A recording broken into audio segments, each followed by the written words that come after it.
नमो नमः प्रिय छात्रों, आशा करती हूँ कि आप सभी स्वस्थ होंगे और स्वास्थ्य नियमों का पालन कर रहे होंगे।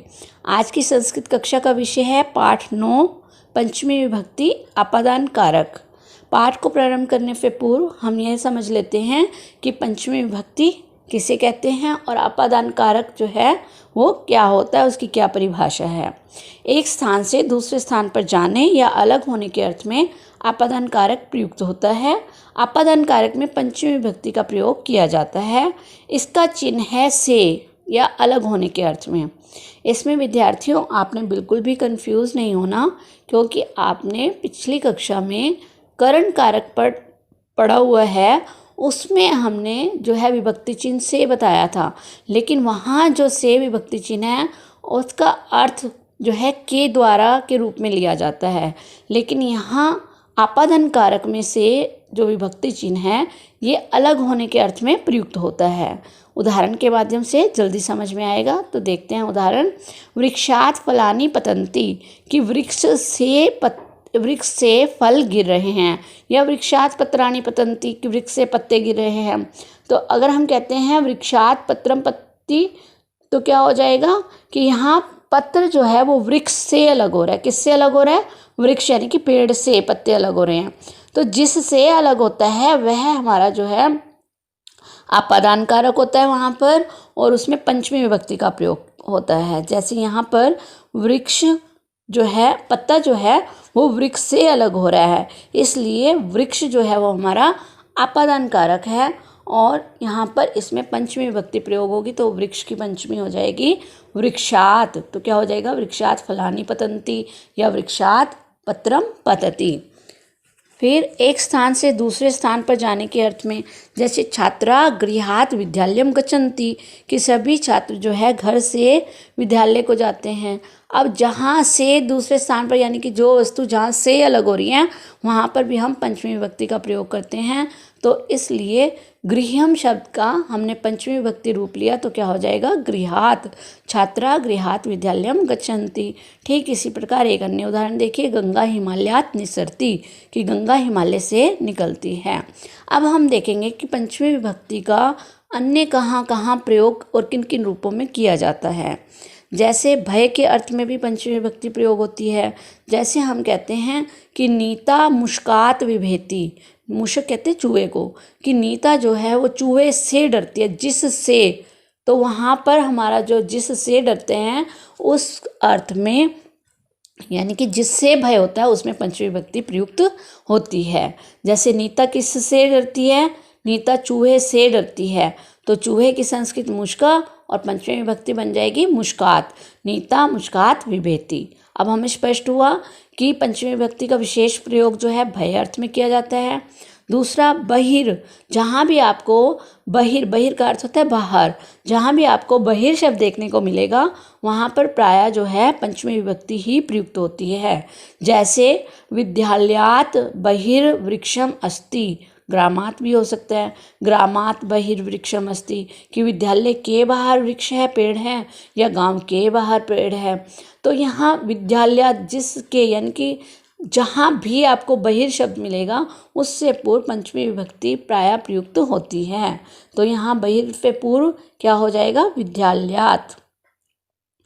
अब हम जो है पंचमी विभक्ति देखेंगे इस पाठ के माध्यम से कि किस रूप में प्रयुक्त होती है और अपादान कारक क्या होता है। देखिए, पाठ का नाम है जल चक्रम। जल चक्रम, यहाँ पर जो है एक जल चक्र के बारे में जो है बताया गया है कि किस प्रकार जल चक्र बनता है। कभी आपने बच्चों सोचा है कि वर्षा कैसे होती है? तो आइए इस पाठ के माध्यम से हम जो है ये सब जानेंगे, और आपकी उत्सुकता जो है कि वर्षा कैसे बनती है इसका उत्तर भी ढूंढते हैं।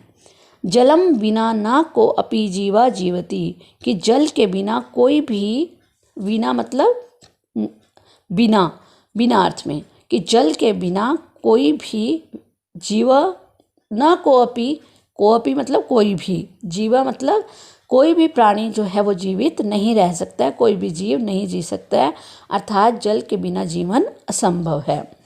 अतः जलम जीवनम अस्ति, अतः जल ही जीवन है। आपने बहुत बार ये स्लोगन भी सुना होगा। एषा धरा जलेन समृद्धा अस्ति, यह जो धरती है, धरा मतलब धरती, जलेन मतलब जल से, समृद्धा मतलब भरी हुई, अस्ति मतलब है, यह धरती जल से भरी हुई है। किस प्रकार देखिए, अत्र जलेन पूरितः कूपा तडागाः नद्यः समुद्रा आदया जलाशयाः सन्ति। यहाँ जल से, पूरिता मतलब भरे हुए, यहाँ जल से भरे हुए कुएं, कूपा कहते हैं कुएं को, कुएं, तडागा तालाब, नद्यः नदियाँ, समुद्रा समुद्र, आदया मतलब समुद्र आदि, जलाशयाः सन्ति आदि जलाशय हैं। सूर्यस्य किरणैः जलाशयानां जलम उष्णं भवति। सूर्यस्य किरणैः कि सूर्य की किरणों से जलाशयानां जलाशयों का जलम जल, उष्णम मतलब गर्म, भवति मतलब होता है। फिर से देखिए, सूर्यस्य किरणैः जलाशयानां जलम उष्णम भवति। सूर्य की किरणों से जलाशयों का जल गर्म होता है। उष्णम जलम वाष्प रूपेण परिणतम भवति। उष्णम गर्म, जलम मतलब जल, गर्म जल वाष्प रूप में, परिणतम मतलब परिवर्तित या बदल जाता है। यही जो गर्म जल होता है ये वाष्प रूप में परिवर्तित होता है या वाष्प रूप में बदलता है। तद वाष्पम तडागेभ्यः नदीभ्यः समुद्र आदिभ्यः च ऊपरी गच्छति।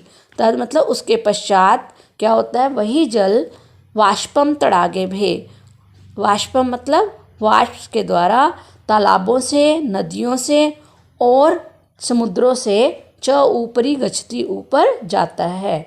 तदा वाष्पम मेघा इति कथ्यते। यही वाष्प ही, मेघा कहते हैं बादल को, वह वाष्प ही बादल कहलाती है। मेघा ऊपरी ऊपरी गच्छति, बादल जो है ऊपर ऊपर जाता है। यदा एषा मेघा शीतला भवति, यदा मतलब जब, एषा मतलब यह, मेघा मतलब बादल, शीतला मतलब ठंडा, जब यह बादल जो है ठंडा हो जाता है, तदा स वर्षति तब वह बरसता है। वर्षा जलेन सर्वे जलाशयाः पूरिता भवन्ति। वर्षा के जल से सभी जलाशय जो है पूरिता भवन्ति भर जाते हैं। एवं जलाशयभ्यः, बहुवचन रूप में, एवं जलाशयभ्यः मेघा मेघात वर्षा वर्षाभ्यः पुनः जलाशया इति एतत् जलचक्रम कथ्यते। एवं जलाशयभ्यः मेघा, इस प्रकार जलाशयों का जल गर्म होकर जो है वो बादलों में परिवर्तित होता है। मेघात वर्षा, और फिर क्या होता है, मेघात वर्षा और बादलों से वर्षा होती है। वर्षा भी पुनः जलाशय, और वर्षा होकर के फिर से पुनः जलाशय इति, तो वर्षा के जल से फिर जलाशयों में जो है वो एकत्रित, जो वर्षा का जल होता है वो जलाशयों में एकत्रित हो जाता है। इति एतत् जलचक्रम कथ्यते, इसे ही जो है जलचक्र कहा जाता है या यही जलचक्र है। एक बार फिर से हम समझते हैं कि वर्षा किस प्रकार होती है। तो देखिए, सबसे पहले ये जलचक्र है क्या, हमें ये पता होना चाहिए। उसके लिए सबसे पहले जो है पानी गर्म होकर वाष्प रूप में जो है परिवर्तित होता है। फिर वाष्प का जो जल होता है वो ठंडा होने पर बादलों में परिवर्तित हो जाता है। बादलों का फिर पुनः जो जल होता है वो वर्षा में परिवर्तित हो जाता है, और वर्षा से फिर से जो है वह अन्य जलाशयों और तालाबों इत्यादि में जा कर के जो है फिर से वही चक्र चलता रहता है। इसे ही हम जल चक्र कहते हैं। वृक्षात पत्रम पतति, वृक्ष से पत्ता गिरता है। वृक्षाभ्याम पत्राणि पतन्ति, बहुवचन रूप के साथ बहुवचन रूप, वृक्षाभ्याम द्विवचन के साथ द्विवचन रूप प्रयोग होगा। देखिए, वृक्षात पत्रम, यहाँ एक वचन रूप है, वृक्षात पत्रम पतति, पेड़ से पत्ता गिरता है। वृक्षाभ्याम पत्राणि पतति, ये हमारा क्या है, द्विवचन रूप, कि दो पेड़ों से पत्ते गिरते हैं। वृक्षेभ्यः पुष्पाणि पतन्ति, सभी पेड़ों से फूल गिरते हैं। एतस्याः शाखायाः किं पतति, इस शाखा से क्या गिरता है। एतस्याः शाखाया, शाखा शब्द हमारा जो है स्त्रीलिंग है।